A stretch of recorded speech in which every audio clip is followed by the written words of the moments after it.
Good morning and welcome. My name is Steve Cram and I'll be your host for this morning's press conference. Our first Diamond League meeting of the 2019 season and of course the 10th anniversary of being here in Doha for the Diamond League. And we're all looking forward to seeing the Khalifa Stadium, which of course will host us for the World Championships later in the year. We've got a great panel here this morning, which I will introduce to you in just a second. But before that, just a little bit of housekeeping, if you like. There'll be no one-on-ones afterwards unless you have pre-arranged it either with the athletes or with anybody else, okay? So there'll be no one-on-ones. There'll be a couple of speeches. I'll do some questions to the athletes, and then after that we'll open it up for some questions from the floor. So if you have a question, then we'll try and deal with it then. But as I said, there'll be no one-on-ones afterwards. So if I could welcome our panel. Dr. Thani Abdulrahman Al-Kawari, the President of Qatari Athletics Federation. Lord Sebastian Coe, the President of the IAAF, of course. Sam Kendricks, World Champion in the pole vault 2017. Dina Asher-Smith, three-time gold medalist from the European Championships last year in the 100, 200 and the relay. We've got Tom Walsh, also World Champion from 2017 in the shot put. And then we've got Brianna McNeal, Olympic champion in the 100-meter hurdles, Olympic and double world champion Tianna Bartoletta in the long jump. So that's our panel, and to kick things underway, will you please welcome Dr. Thani.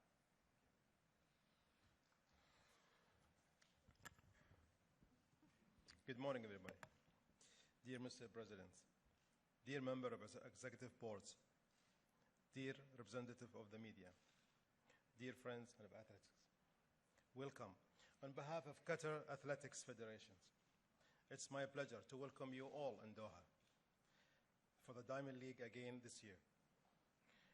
Just at the start of another exciting IAAF Diamond League series. With 10 years of history already written in the track and field of this city. And with 5 more years to come ahead of us at least. This year, Qatar celebrates athletics at its best. Almost all the significant events that could happen in athletics year happened this year in Doha, bringing Qatar at the international sport interest. Qatar Athletics Federation has a double reason to celebrate: the completion of 10 years of Diamond League and the new home, the Khalifa International Stadium. It's a privilege and honor to welcome the world's best athletes to this new home of athletes with Khalifa Stadium, which is going to host the World Cup of 2019 athletics. Many of us, most of us, I would say, have found memories from our 9 years at the Qatar Sport Club. But at the same time, we are also excited to showcase the Doha Diamond League at the Khalifa International Stadium tomorrow. We are naturally very pleased you will be joining us for what promises to another exciting evening of the athletes. I promise you that tomorrow you will have a surprise, because this Khalifa Stadium is going to host the World 2019. We hope you enjoy the event and the unique atmosphere of another action-packed evening of athletics at the Khalifa International Stadium. I hope you enjoy tomorrow, and thank you very much.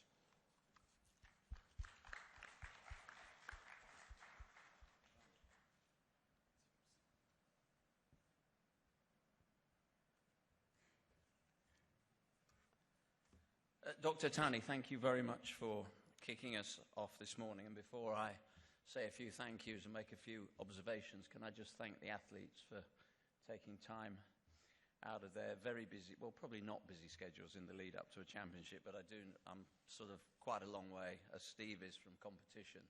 So I do know that there are a million places you'd probably rather be than here at the moment. So I'm really pleased that you're going to do that, and I'm going to enjoy sitting through the Q&A that Steve's going to throw at you. Dr. Thani, can I first of all thank you for hosting us this morning. and also for your teams for delivering what I know will be a fantastic kickstart to our season. I think that, this is my 21st year in Doha.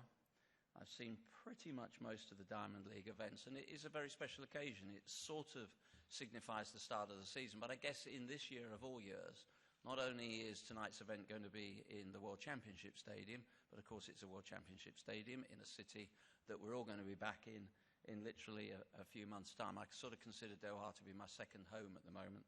Dr. Tani said to me, how are you? And I said, I'm just as well as I was a week ago when I was with you here, and our teams obviously in the delivery of these World Championships seem to spend most of their time here as well. So we're really pleased. And I guess, the great thing about competition like Diamond League is that it is always inevitably a sort of tussle, a bit of an arm lock between the athletes and nature. And every Diamond League event has its own characteristics, particularly climatic. I think we can all remember when we were out on the circuit that some cities provided slightly different challenges from others. The gentle sea breezes tonight that sort of usher in the competition can sometimes become a little stiffer throughout their passage around the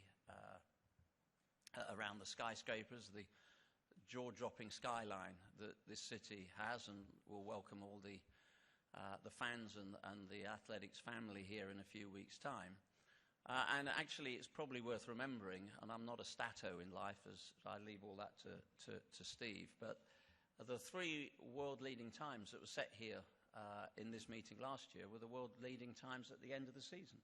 And they were powerful performances, everything from from track and field, but also the German 1, 2, 3 in the javelin. I'm not going to do the runners and riders later because you've got them here and they can sing for their supper. But it is important that Diamond League is recognised for what it is. This is the 10th anniversary. It's a fantastic product. It's gained in strength and power. We've got 370 million people each Diamond League that watches that across about 170 different jurisdictions, broadcasters. And yes, could it be better? Yeah, of course. It's like any product. Of course it can be better, and that's why literally on the 10th anniversary and in the lead up to that 10th anniversary, we've been through a period of review and reflection. And what I'm delighted to say is that review and that reflection has, I think, produced a new format that is going to stand the test of time. And I'm particularly grateful for John Ridgeon sitting at the back of the room there, and Christoph Yoho, who jointly chaired the working group that brought some of the thoughts, some of the considerations. And I think what we recognised was that when we set out on that journey, that there are lots of opinions, lots of views, lots of different reflections that inevitably the athletes, the fans, the stakeholders, the media, the broadcasters, the meeting directors will always have. But I think that we were really clear that we wanted not just to back our hunches, back our views, back our opinions, but to have something that was suffused in some research and some background. And we've done our best to listen to what the market's been telling us, what the athletes have been saying, what the meeting directors have been saying, what the athlete representatives, the broadcasters, the sponsors have been saying, and the fans as well. And I think the new format, and I'm not going to go into great lengthy details, but the new format was predicated on a pretty simple concept, and that was, could we really put our hands on our hearts and say these are the best one-day meetings in the world, and we needed to be able to do that? Were we able to say that the athletes came first on every occasion? And yes, I think we have created a new format that is going to be faster, pacier. The broadcasters have told us that we needed to contract the broadcast time and period. Fewer disciplines, and those decisions are still being made at the moment with the working groups. So we've got a great new format. And I'm delighted also that just a couple of days ago now, literally a week or so ago, John, the meeting directors all signed to the new format, that our broadcast partners, IMG Media, are going to stay with us and help us shape that as a broadcast offering. We've got the world-class services of Amiga still at the table, and that's important. And the concept for us, again, was quite simple. Could we create something that engaged and excited not just existing fans, but new fans? Every sport's chasing them. Every broadcaster is chasing them. It's not a finite space. We need to make sure that the arguments, the cases that we're making, the broadcasts that we're delivering, the new formats that we want to put before people, and we've been brave and courageous, and yes, you're never going to satisfy everybody, but I think we have a new format that will take us into the new generation. And Diamond League is important. It is the way millions of people absorb our sport each and every year. So it's a responsibility that we don't take lightly. So I'm delighted to say that this is the first of the Diamond League events. The future is strong. We will have the format as we know this year under slightly tougher and stricter criteria. That was something that we felt very strongly about. That criteria needs to be policed. We know that as well. And this year I think we can look forward to an extraordinary set of events in the lead up to the World Championships here in September and through October. So Dr. Tani, thank you for everything that you've done for this meeting. Thank you also for the work that the local organising committee is buried in terms of delivering a great World Championships. And we look forward to being back here. Well, I'm probably going to be back here at least 3 or 4 times before the World Championships, but I know the athletics family are looking forward to being with you in September and October. Yeah, my second home. Thank you very much indeed.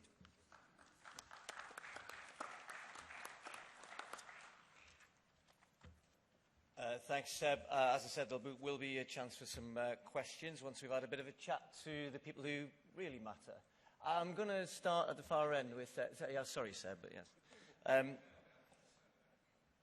Dina, welcome. Is it your first time in Doha? Yeah, it's my first time in Doha, so I'm really excited to obviously be here. It's my first time in the Middle East full stop. So I'm just going to stop you until I'm sure that mic's working. Check at the bottom, there might be a little on switch. Oh, I think I just turned it on. Right, that's better. Turn the mic on before I try and speak. But yeah, as I was saying, it is my first time in Doha. It's my first time in the Middle East full stop. So it's always lovely to see a new area of the world. It's something that I'm very grateful to have a career in track and field, that it gives me the opportunity to travel the world. But yeah, I'm really, really excited. It's going to hopefully be a really, really good Diamond League tomorrow. An incredible year for you last year. I guess it brings with it a lot of good things that athletes want. You want to be winning and improving. But it also raises expectation levels, and back home you've had to deal with being a bit of a superstar these days. How's all that going? I wouldn't go as far to say we had to deal being a superstar, but yeah, last year was a great year for me, obviously. 2 personal bests, 3 golds at Europeans, and 2 new British records. So that was really special, and obviously it just personally makes me more driven and far more confident within myself to make this year, and obviously the next year as well, good and successful for me as well. And it is an early start to the season for you, 200 metres to begin with, so what can we expect? What are you expecting? I actually don't know. It's going to be really good. It's going to be a surprise for all of us tomorrow. But I feel good and I'm happy, which obviously is always conducive to a good performance. So I hope that tomorrow goes well. But yeah, it's going to be my first individual race of the season, so it's exciting. Sam, welcome. And for you, the season always starts a little bit earlier for US. How are you going? Obviously, Mondo's already set the bar, as it were. He's already got going. So how much are you looking forward to this competition? Well, this is my first time in Doha, and I'm so excited to be here. I told my whole team that if I go anywhere only once, I have to go here before the championship. So is that an important thing? Do you think a lot of athletes, the opportunity to come and see the stadium and the environment before you hopefully come back later in the year? Oh, most certainly. That's always been a tool in my bag, so to speak. Every Diamond League meeting I think I get better at each year because I have a little bit more experience at those venues. This is my first time in Doha, so hopefully it rings true for the later this year. Back to your question about great jumping already. In America, we start a little sooner.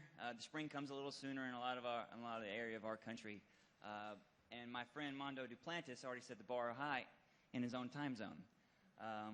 But each year is a new trial, a new competition. It doesn't matter where you are in the world. So us competing here in Doha is kind of like matching mark for mark. You know, that's the true honesty of our sport, is we can compete even though we're on the different side of the ocean. He certainly set the bar high, but we've jumped higher here. Are you okay? I think you cleared 580 and you went 590, one attempt, or was... Right. I jumped 580. This indoor season, I jumped 593. So I think Mondo was just trying to place it 1 centimeter higher this outdoor season. So 595 will be our goal. But I've always been told to underpromise and overperform when it comes to these big meets. Sounds like a good plan. I'll move to this side. Tom, welcome as well. Talking about the season getting going already, you've got a cracking competition. You're going to be centre stage, men's shot put. Must be looking forward to it. Yeah, it's good to be in the main show for once. You know, quite often we're a bit of pre-comp, but you know, men's shot put at the moment is so strong, and if you don't throw 22 metres these days, you know, you're not in the mix. So, and obviously Ryan Krauser came out about 2 weeks ago and threw really well, and you know, that makes me angry. You know, I always. Why does it make you angry? Well, not angry, competitive, angry, a little bit agitated maybe. Yeah. Okay. Because, you know, I want to prove to everyone that I can do that, and he's put a good mark out there, and it's going to be a hell of a season for us. You know, not only with him, with Darrell as well, and a bunch of the other guys as well. So it's going to be pretty tough this year for us. Just, I mean, for all athletes. I mean, just maybe people don't. I think it's the 6th best ever throw, is it? Yeah, his is a 2274. So. And a bit like, I'm using the pun of raising the bar, but it does take everybody on another level, doesn't it, when somebody comes out early in the season? It does indeed.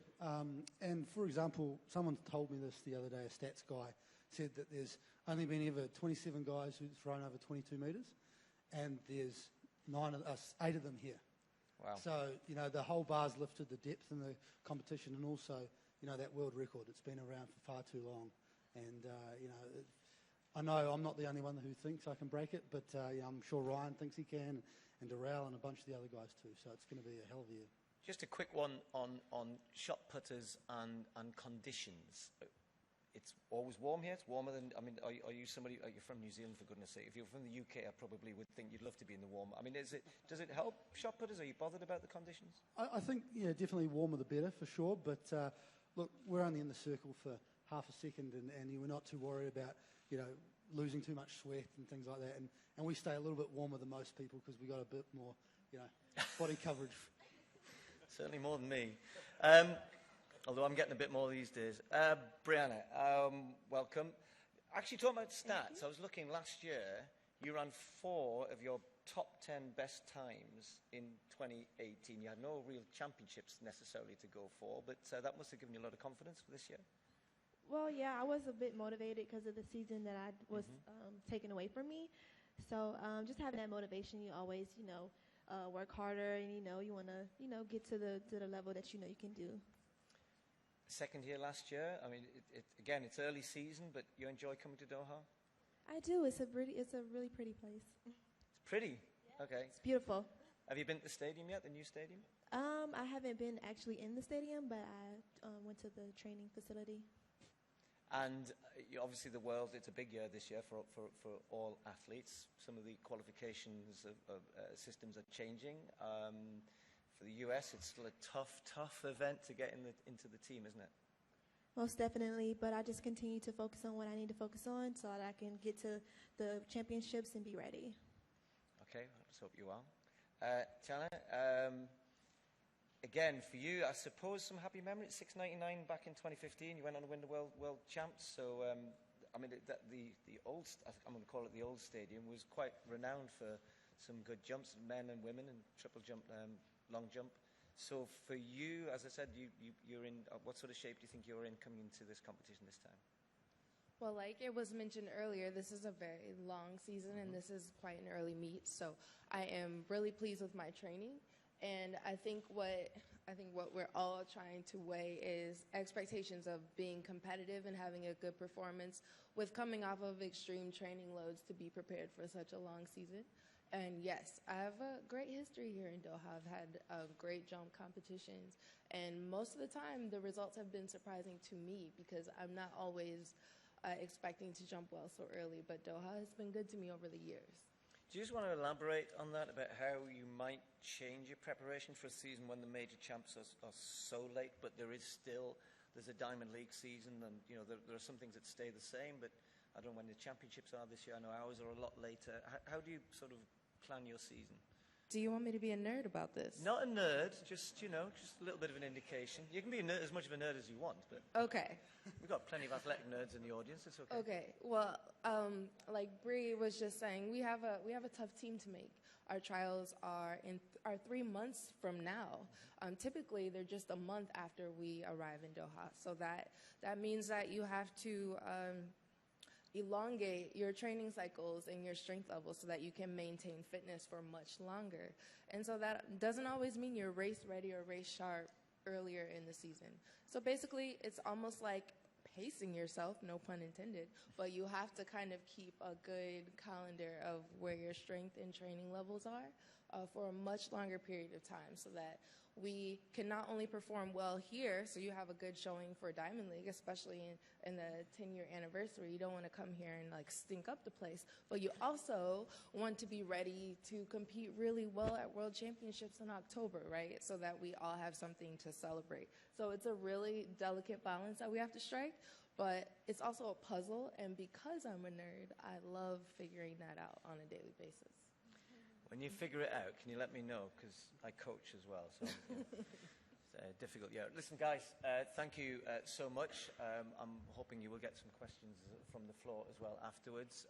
I am going to open it up to all of our panel. I know there probably will be a couple of questions for Lord Coe, but I'm happy to take some questions from the floor. Ed, hand up first. Have we got a mic, if possible? Thank you.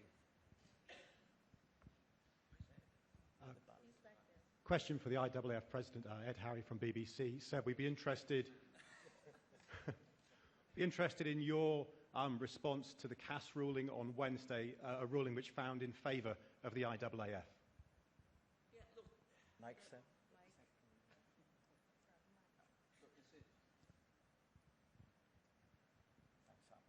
Thank you to my assistant.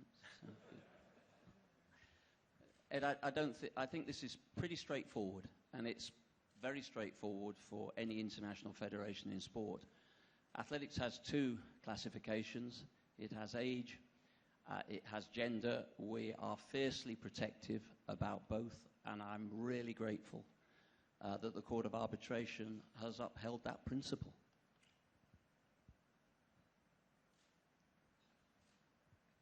Right at the back, Addy.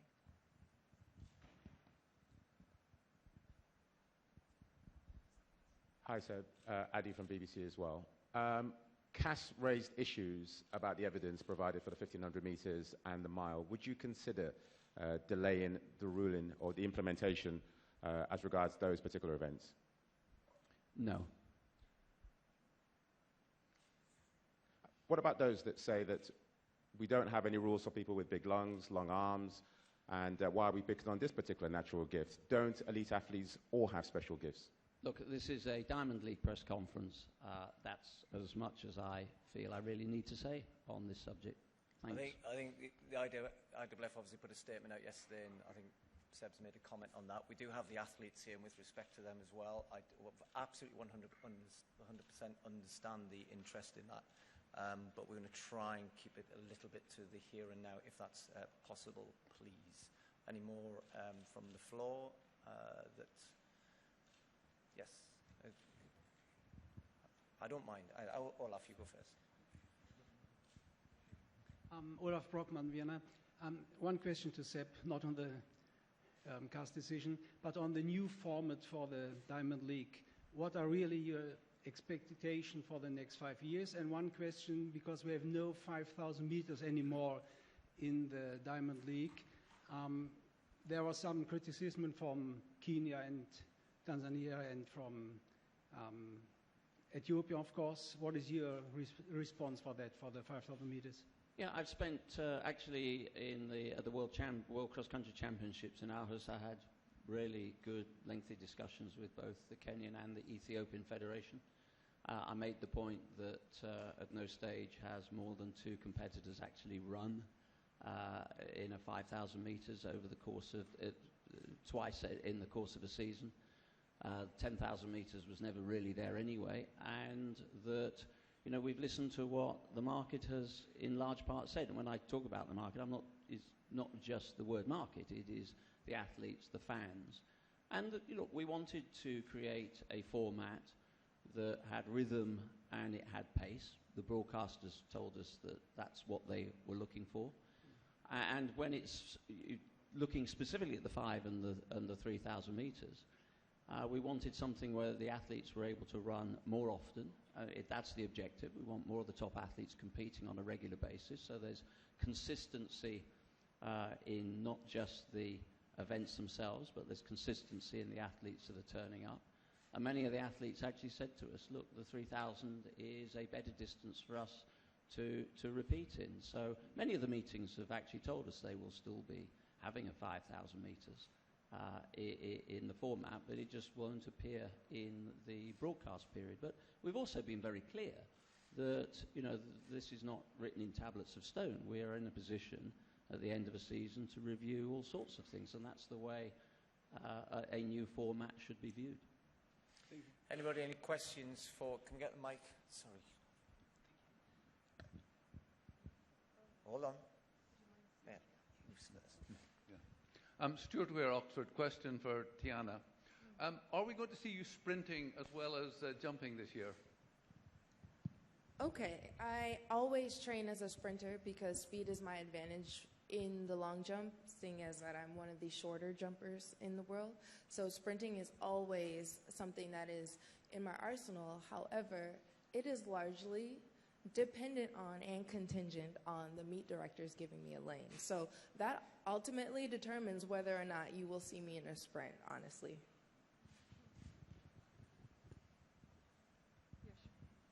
Michelle Summit, IAAF. I've got a question for Tom. I know you and your coach quite often have bets before competitions and before the season. Are there any that you have this year, and if so, what is it? Yeah, there's one on this meeting, and it includes probably a loss of hair in some way, shape or form for one of us. And not in a flattering way either. Is it a question to the athletes? Is it a question to the athletes? I think Seb's answered it. Do you want to take it? Yeah. Oh, Dr. Tan. Sorry, Dr. Tan. I thought it was Seb. Go ahead. Just wait for the microphone, please. Thank you. السلام عليكم دكتور محمد الجزار من جريدة الوطن القطرية. هذه النسخة الكل يترقب نسخة الدوري الماسي هذا العام، خاصة أننا مقبلين على بطولة العالم لألعاب القوى في الدوحة في شهر سبتمبر إن شاء الله. دكتور كيف ترى هذه النسخة، خاصة أنها مؤهلة للأولمبياد، وأيضا في السنة اللي جاية هيكون في تأهل أو اختيار تقليص عدد المدن ل 12 مدينة. هل فعلا تتفق أن هذه النسخة من الدوري الماسي نسخة شكرا. Dr. Tani, he wants to know whether the preparation for the... What was the question? That's good, huh? Could you help us? What was the question? No. No, he was asking محمد أنت بتتكلم بالإنجليزي ولا بالعربي؟ We are among all the countries which is holding the Diamond League. So we are a partner with the Diamond League, and whatever is going to be happen tomorrow, inshallah, it's going to be a good start for the Diamond League, and we hope we will be one of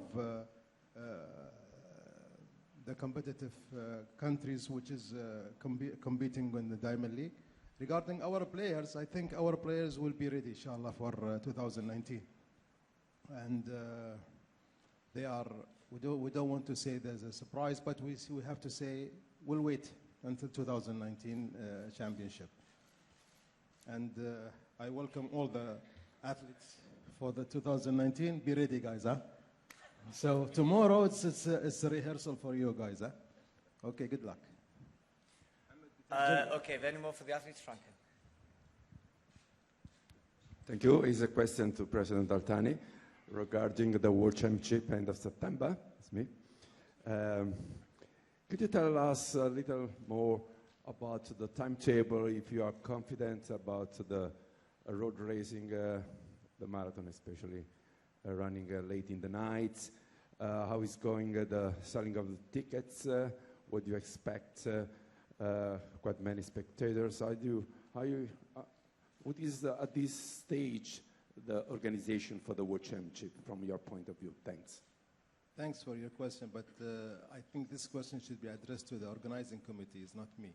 So I'm in the Diamond League today, and I'm president of the athletics, Qatar Athletic Federation. So if you talk to me about my players, if you talk to me about the Diamond League, I will answer it to you. But anything related to 2019, this should be addressed to the organizing committee. Thank you. Okay, I'll take another one if you've got one more. There you go. Just on the World Championships, Dina, do you know whether you'll be concentrating on the 100 or 200 this year? Well, I obviously hope to double up at the World Championships, but I mean, as Tianna's already said, it's very, very early. That depends on so many things, on form, on fitness, and the World Championships ultimately are in September, October. So whilst I may hope to double up, we're just going to have to kind of wait and see and hope that it goes well. One more, Michelle, very quickly.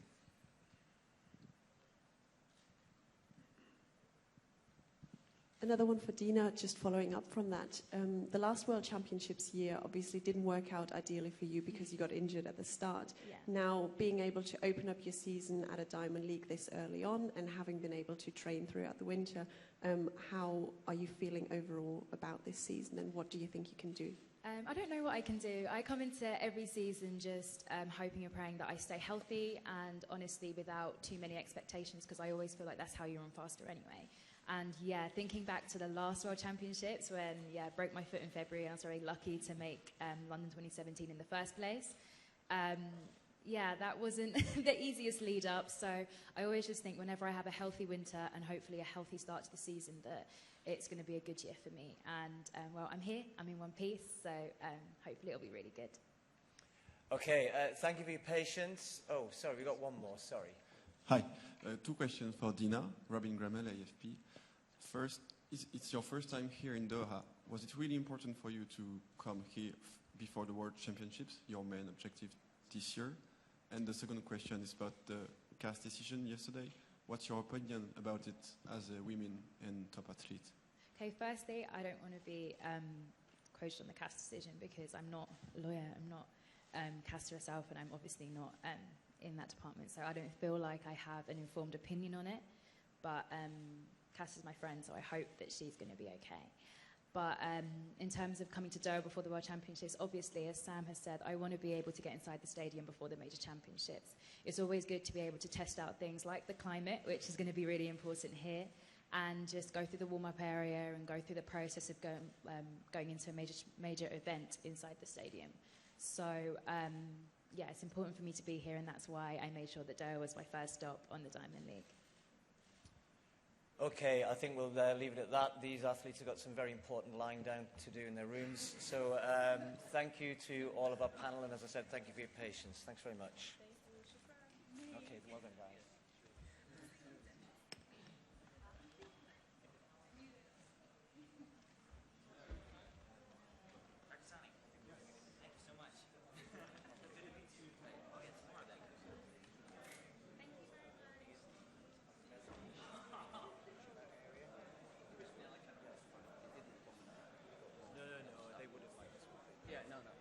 I'm clearing off now. Yeah. I'll see you later. Hey, great job.